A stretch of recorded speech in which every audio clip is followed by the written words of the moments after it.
Assalamualaikum warahmatullahi wabarakatuh. Perkenalkan, nama saya Gerdi Loktari dengan NPM 18106310806162. Saya dari kelas 5E Program Studi Pendidikan Bahasa dan Sastra Indonesia. Saya di sini membawakan monolog yang berjudul Racun Tembakau karya Anton Chekhov. Ngomong tuan dan nyonya, pada istri saya datang sebuah permintaan untuk tujuan amal. Saya membacakan ceramah yang bersifat umum. Nah, kalau saya harus ceramah, tentu saja bagi saya tidak menjadi soal sama sekali. Jelas saya ini bukan profesor dan saya tidak punya gelar satupun. Tapi meskipun begitu, selama 30 tahun terakhir ini, bahkan sampai merugikan kesehatan saya, tidak ada hentinya. Saya mengerjakan persoalan-persoalan yang sifatnya ilmiah. Saya orang berpikir, saya penjaga. Kadang-kadang saya menulis tulisan ilmiah. Maksud saya bukan ilmiah yang sok, tapi maaf, saya katakan ini boleh digolongkan ke kelas ilmiah.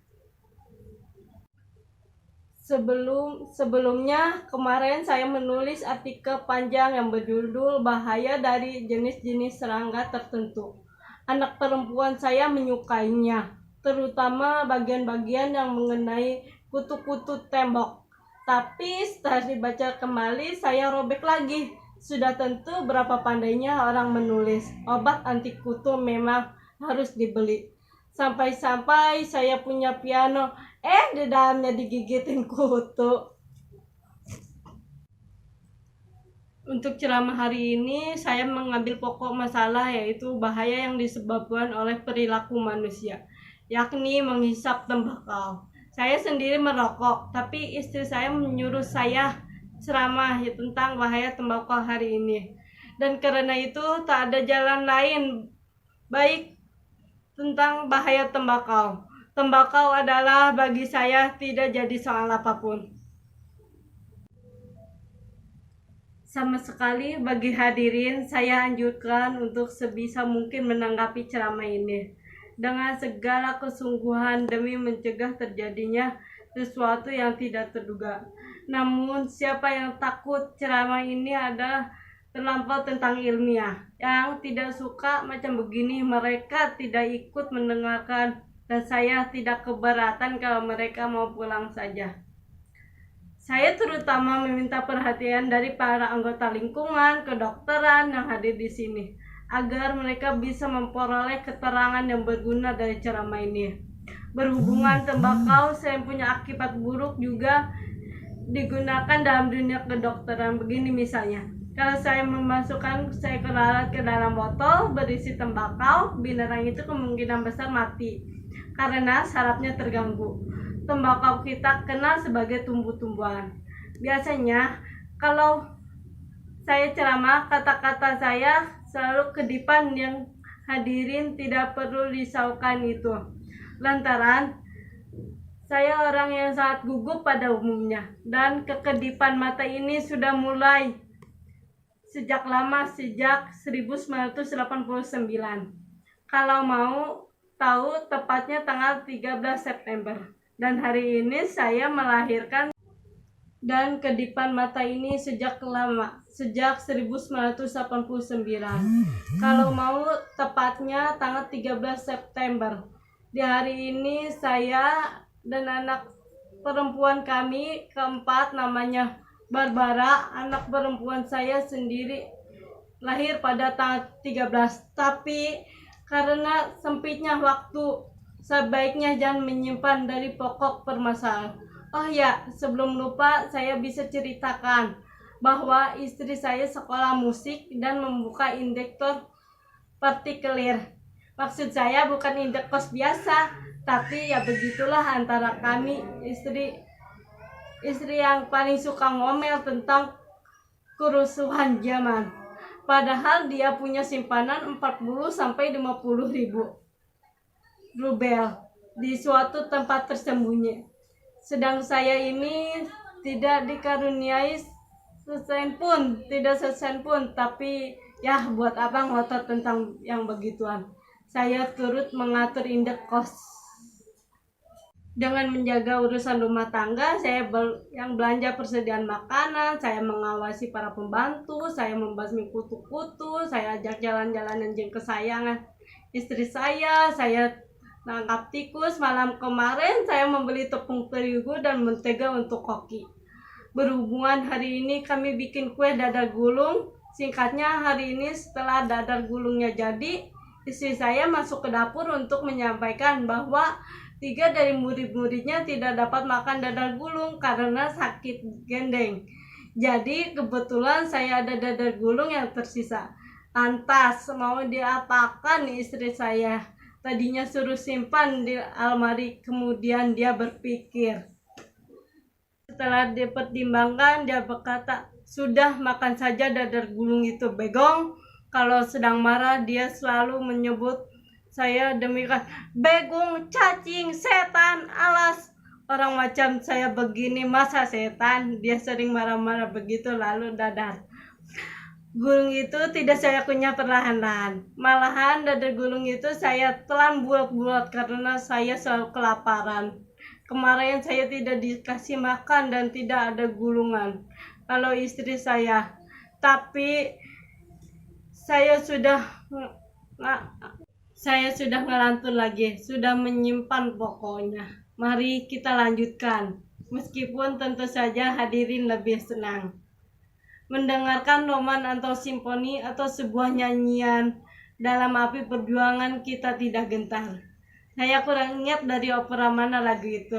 Sebelum lupa, saya belum sebut bahwa selain menangani urusan rumah tangga di sekolah musik istri saya, tugas saya termasuk mengajar matematika, ilmu hayat, ilmu kimia, ilmu bumi, sejarah, doremi, sastra, dan seterusnya. Untuk les dansa, nyanyi, dan menggambar, istri saya minta bayaran ekstra. Meskipun sebenarnya hanyalah guru dansa dan nyanyinya. Sekolah musik kami ada di Jalan 5 Anjing nomor 13. Barangkali itu yang membuat hidup saya sial karena tinggal di rumah nomor 13. Lagi pula semua anak perempuan saya lahir pada tahun 13 dan rumah kami punya 13 jendela. Tapi ya, untuk apa diributkan semua ini?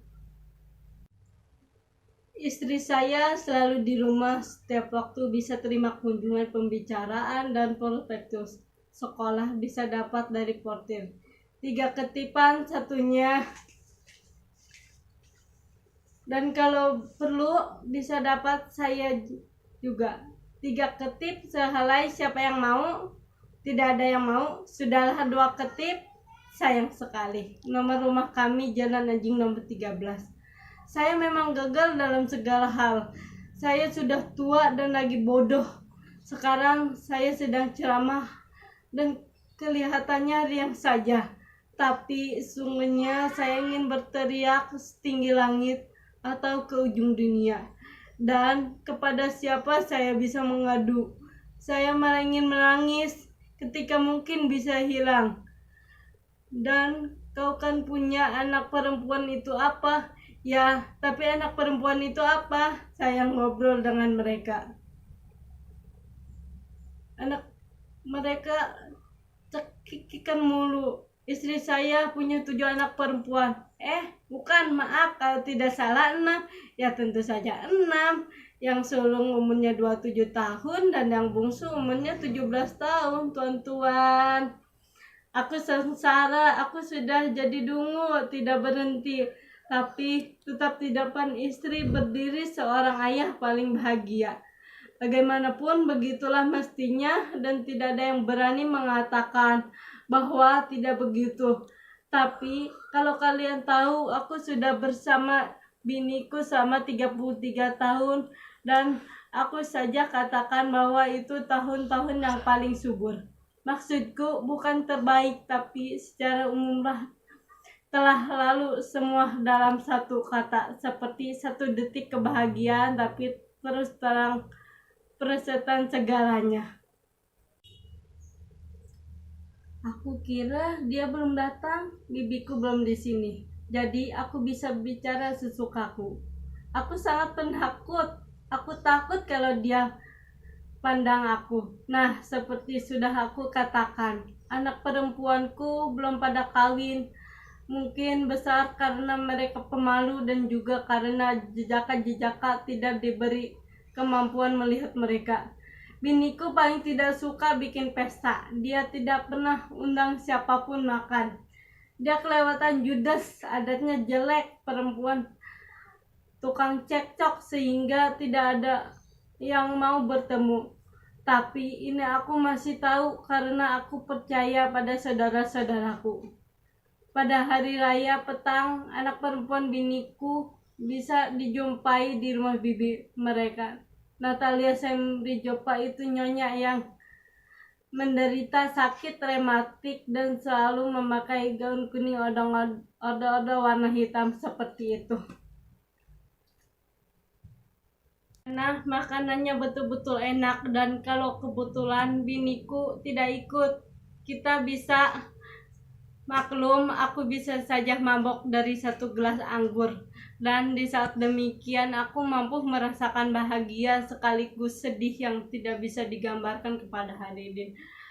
Aku teringat lagi masa muda dan ada sesuatu yang membuat aku ingin lari, ingin minggat segera. Oh, jika kalau saudara-saudara bisa merasakan bagaimana aku ingin melakukan itu. Lari meninggalkan semua ini, lari tanpa menengok ke belakang, kemana, tidak peduli kemana, asalkan bisa minggat. Lari dari kehidupan yang hina, kejam, marah ini sudah menjadikan aku tua bangka, bobrok, galak, dengki, yang jiwa sempit serta menjengkelkan itu. Biniku itu yang sudah menyiksa aku selama 33 tahun lamanya, minggat dari kemuniafikan, dari dapur, dari urusan duit, dari persoalan-persoalan seperti vulgar, lari untuk berhenti di suatu tempat yang jauh sekali, di saat pandang untuk berhenti berdiri, menjulang seperti sebuah pohon, seperti tiang, seperti hantu pengusir burung di bawah langit yang lebar dan terus memandang bulu sunyi di atas kepala. Lalu melupakan, oh betapa aku rindukan kemampuan tidak mengikat. Betapa aku tidak sabaran lagi untuk menjamret tas tua ini yang 33 tahun lalu aku pakai pada hari pernikahan itu. Yang selalu mesti aku pakai buat ceramah-ceramah pada kesempatan. Rasain lo, rasain, aku tua sengsara seperti jas tua ini yang punggungnya bertambal-tambal. Aku tidak mau apa-apa, aku lebih baik dan lebih bersih dari itu. Pernah muda, aku pernah belajar di universitas, aku pernah bercita-cita, aku pernah menganggungkan diriku seorang laki-laki. Sekarang aku tidak tahu apa-apa, tidak apa-apa selain istriku. Istri saya setelah sudah ada di belakang panggung, ia sudah menunggu di sana.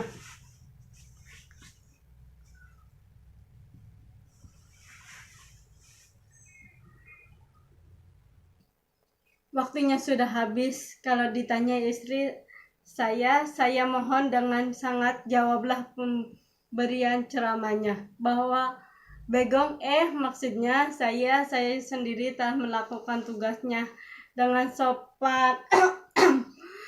Istri saya sedang memandang saya setelah kita berintik belok dari pola bahwa tembakau mengandung racun yang jahat seperti tadi saya uraikan, maka hendaklah kebiasaan merokok harus dihapus. Dan omong-omong, saya mengharapkan sekali bahwa ceramah saya mengenai bahaya dari tembakau ada manfaatnya dari hadirin sekalian. Sekian, selamat malam.